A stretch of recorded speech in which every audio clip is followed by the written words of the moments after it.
Olá, meu nome é Alan Besborótico, sou estudante de medicina do quinto semestre da Unicid e hoje vamos falar sobre a trimetilaminúria em 10 tópicos. Vamos lá?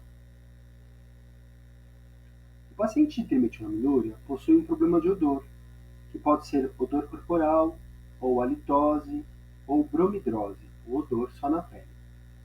O odor característico da trimetilaminúria é o cheiro de peixe estragado. Porém, outros odores podem estar presentes no paciente que podem mascarar o cheiro característico da síndrome. Algumas vezes, os familiares não confirmam a percepção do paciente de possuir um odor desagradável. As famílias podem fazer isso para diminuir a angústia do paciente e outras vezes também pode ser porque não percebem o odor, ou seja, são insensíveis ou possuem uma anosmia específica, realmente não sentem o cheiro. O paciente de trimetilaminúria possui duas mutações recessivas no gene FMO3, que fica localizado no cromossomo 1. Este gene codifica para a enzima flavina monoxigenase, também conhecida como dimetilanilina monoxigenase. Essa enzima é uma maquininha que transforma os punzinhos das bactérias do intestino em sólidos, que são substâncias mais fáceis de serem eliminadas pelos rins. Essa enzima tem a eficiência diminuída quando existem mutações, e se essas mutações estão aos pares, ou seja, se vem uma falha na receita do pai e outra da mãe, a pessoa perde a eficiência da enzima de uma maneira que essa substância permanece volátil e pode exalar por todos os poros ou se acumular em algum tecido específico do corpo. Oi, meu nome é Luísa, também sou estudante de medicina da Unicid. Bom, agora o tópico do qual eu vou tratar sobre a doença trimetilaminúria é a saúde mental dos pacientes que têm essa doença. Bom, esses pacientes sofrem um grande impacto psicossocial e muitas vezes, por não terem uma vida social adequada, eles desenvolvem fobia de algumas situações ou locais, ansiedade e até depressão. E além desses sintomas, em alguns casos, podemos observar que eles apresentam sintomas psiquiátricos um pouco mais graves e preocupantes, como delírios e alucinações. Isso precisa ser mais bem avaliado para saber o porquê desses sintomas, né? Mas hoje em dia entende-se que a trimetilamina, que é a substância responsável por aumentar a permeabilidade das paredes do intestino, também aumenta a permeabilidade da barreira hematoencefálica. E aí, dessa forma, o cérebro pode ficar inflamado por conta do contato com substâncias que não deveriam estar lá, que normalmente seriam protegidos pela barreira, mas as substâncias acabam atravessando a barreira, então inflamando o cérebro e podendo causar esses tipos de sintomas anteriormente descritos. Bom, agora eu vou falar sobre a bromidrose. A bromidrose é o cheiro cutâneo e ela é um sintoma que não é específico da trimetilaminúria, por mais que seja um sintoma comum. Em alguns casos, pode nem ser sintoma de doença, como, por exemplo, após a realização de exercícios físicos, que as axilas ficam um pouco mal cheirosas. Isso é comum, isso é fisiológico do corpo. E por que esse cheiro acontece? Ele é liberado por bactérias da própria pele e, em alguns casos, pode ser liberado por fungos também. Nesses casos, já é algo mais patológico, mas pelas bactérias é o caso das axilas, por exemplo. E a bromidrose, ela é bem característico da trimetilaminúria, tanto que ela até é conhecida, a doença popularmente é conhecida como a doença do odor de peixe, que é o odor que a pessoa acaba liberando na pele. E no caso da trimetilaminúria, especificamente, as bactérias que ficam na pele ficam em proliferação muito maior, então ficam em muito mais quantidade. E essa proliferação, a causa dela, pode ser por conta da baixa eficiência da enzima hepática. Bom, existem cirurgias para diminuírem esse cheiro, mas quando o cheiro não é identificada a razão desse cheiro, essas cirurgias podem ser só um band-aid do que esteja acontecendo. Em alguns casos, você pode acabar mascarando ou até tratando o cheiro em algum local e ele ir para o outro, ou se manifestando de outra maneira. Então, sempre que houver algum cheiro desconhecido, mais forte, que não tenha aparecido antes, é importante procurar um médico. Bom, alguns pacientes, com a trimetilaminúria, eles apresentam uma litose persistente, que eles já passaram no odontólogo para tratar questões que poderiam estar ocasionando essa litose, como gengivite, cáries, etc. Mas o problema não foi resolvido. E aí o odontólogo sugere que pode ser a trimetilaminúria. E hoje a gente sabe que a litose pode ser uma manifestação específica dessa doença, exalando a trimetilamina pela boca.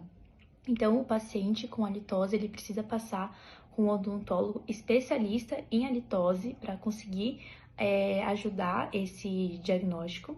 E vão ser feitos pelo menos 2 testes. O teste organolepético, que é feito diretamente pelo especialista, e o teste no alímetro, que é uma máquina que também identifica as substâncias que são exaladas no ar. E nenhum desses testes pode ser capaz de identificar a trimetilaminúria. O especialista ele pode ter uma anosmia específica, ou seja, ele pode ser insensível para essa substância mesmo treinado. E o alímetro não possui a capacidade de identificar a trimetilamina, que é a substância que está presente no hálito da pessoa com trimetilaminúria. Em relação à inflamação, muitas pessoas com trimetilaminúria, elas possuem disbiose intestinal, que é uma proliferação de bactérias comuns, mas que estão numa quantidade exagerada. E essas bactérias, algumas vezes, elas se alimentam da inflamação. Nas doenças autoimunes intestinais, o sistema imune da pessoa, do paciente, vai atacar o próprio intestino e faz com que os leucócitos liberem substâncias que podem servir de substrato para as bactérias. Dessa forma, não é possível eliminar esse excesso de bactérias que produzem a trimetilamina sem tratar antes a disbiose. Então, é necessário tratar a disbiose. Da mesma forma, se não tratar as alergias alimentares, as intolerâncias, a inflamação não vai conseguir ser controlada. E também as alergias respiratórias precisam ser investigadas, porque nesse caso existe a liberação de substâncias na corrente sanguínea que podem elevar a concentração e proliferação de bactérias em determinados pontos do organismo. A trimetilaminúria é uma doença que, em sua forma primária, não apresenta nenhum outro sintoma físico. Entretanto, existe a trimetilaminúria secundária, que é causada por outros fatores que não os genéticos. Existe uma grande diferença entre a trimetilaminúria primária e a secundária. Para facilitar o raciocínio, vamos imaginar uma pia. Todo mundo tem uma pia em casa. E essa pia costuma não dar nenhum problema, a não ser quando ela transborda. Quando a pia transborda, podemos imaginar que é a liberação do odor. E nós não queremos que a pia transborde. Então, a gente precisa investigar qual é a causa do acúmulo da água antes da pia transbordar. Existem vários motivos para uma pia entupir. Possível que a torneira esteja muito aberta ou aberta muitas vezes ao longo de pouco tempo. É possível que o ralo esteja entupido ou muito estreito para dar vazão à quantidade de água que é colocado pela torneira. É também possível que o encanamento esteja entupido. A torneira muito aberta representa a produção de trimetilamina no intestino. A disbiose pode produzir um excesso de trimetilamina, que é um sintoma muito comum. Mas, às vezes, a produção de trimetilamina é razoável, não está aumentada. E, nesse caso, a gente não precisa observar o ralo, que seria a enzima do fígado que escoa a água, que transforma a trimetilamina em N-óxido de trimetilamina, uma molécula que tem odor, e em uma molécula que não é volátil e não tem odor. Então, é de suma importância avaliar a saúde do fígado. E, por fim, quando a saúde do fígado já foi avaliada e a eficiência não está diminuída, o problema pode aparecer em alguns momentos, quando o rim falha. Porque é possível detoxificar a trimetilamina, transformá-la em N-óxido de trimetilamina, eliminar essa substância que produz odor. Porém, a substância detoxificada se acumula no sangue, porque o rim não está filtrando essa substância. Então, a reação química reverte. É como se após ter descido do ralo, a água começa a voltar e começa a se acumular na pia novamente até transbordar. Bom, eu sou a Carolina Parisi, estudante de medicina da Unicid, e hoje eu vou falar um pouquinho sobre a dieta de redução de colina, Então ela vai ser uma dieta que a gente vai utilizar principalmente para os pacientes que têm a doença e que sofrem com os piores sintomas dessa doença, que seria o mau odor, que é um odor muito forte. Então, para manejar esses sintomas, primeiramente a gente tem que levar em consideração que essa dieta é uma dieta extremamente perigosa, então ela deve ser feita com um profissional nutricionista. Então, basicamente, essa dieta vai consistir na diminuição da ingestão de proteína animal e o aumento da ingestão da proteína vegetal para o nosso paciente. Por quê? Porque isso vai eliminar os vegetais da família das brássicas, que eles vão possuir indóis. E esses indóis são substâncias que vão diminuir ainda mais a eficiência da enzima. Só que esse paciente que precisa dessa redução da substância colina, ele não pode reduzir a quantidade de proteína abaixo do mínimo, porque senão ele pode desenvolver doenças no fígado ou até mesmo problemas cerebrais. Por quê? Porque a colina é uma substância que ela é necessária para o funcionamento normal das funções normais do cérebro. Então, é mais um motivo para o paciente não tentar essa dieta sem o apoio de um profissional nutricionista.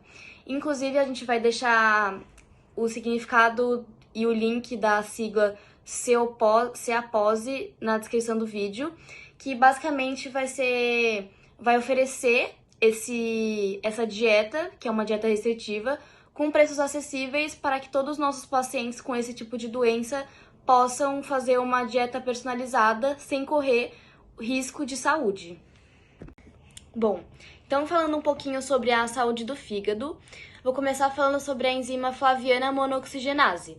Então ela é uma enzima que fica localizada no fígado e ela tem a função de detoxificar, ou seja, de acrescentar um oxigênio em qualquer molécula que venha do intestino. E aí, essa molécula vai sofrer uma biotransformação e isso vai fazer com que a molécula ela fique mais solúvel em água. Isso vai fazer com que ela seja mais propícia para ser eliminada pelos rins. Então, quando a detoxificação ela não funciona bem, as substâncias elas não são eliminadas pelos rins. Então, elas acabam ficando em circulação na corrente sanguínea até que sejam liberadas pelos poros ou de alguma outra forma. Então, por isso que é super importante a gente avaliar o bom funcionamento do fígado para ter certeza que o principal sintoma, da trimetilaminúria, que é o odor corporal, não esteja relacionado com alguma hepatopatia ou alguma doença do fígado que não seja genética e que, portanto, possa ser tratada. Então, muitas vezes o paciente que tem essa doença, ele vai receber uma avaliação do fígado, que vai ser feito principalmente com exames que incluem TGO, TGP e GGT.